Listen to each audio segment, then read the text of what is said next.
একবার গুরুপ্রিয়া দিদির পিতা শশাঙ্ক মোহন মুখোপাধ্যায় মাকে নিয়ে ঢাকার ন্যাশনাল মেডিকেল স্কুলে গিয়েছিলেন। সেখানে কাঙালি ভোজন হচ্ছিল এবং কীর্তন চলছিল।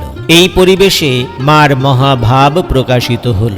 মায়ের মধ্যে শশাঙ্ক বাবু শ্যাম ও শ্যামা উভয়কেই প্রত্যক্ষ করেছিলেন। কয়েক মুহূর্তের জন্য মায়ের মহাকালী রূপ দর্শন করলেন। কৃষ্ণবর্ণ রংটাও মাতৃদেহে প্রত্যক্ষ হল।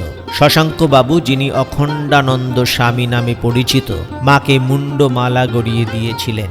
সোনার এই মুন্ডমালা কণ্ঠে ধারণ করে মা মুন্ডমালিনী হয়েছিলেন। নারায়ণানন্দ তীর্থ মহারাজ একবার মাকে হাওয়া করছিলেন।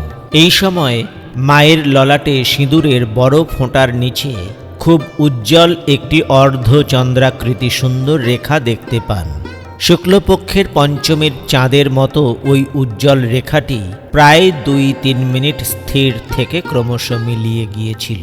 মার শ্রীমুখ কমলখানি সে সময় ভাস্বর এবং দীপ্তিশালী হয়ে উঠেছিল বলে স্বামী নারায়ণানন্দ তীর্থ মহারাজ বর্ণনা করেছেন। পরে সুযোগ পেয়ে তিনি মাকে এই অপরূপ দর্শনের কথা বললে মাতা বলেছিলেন, যাহা দেখিয়াছ তাহা কাহারও কাছে বলিও না।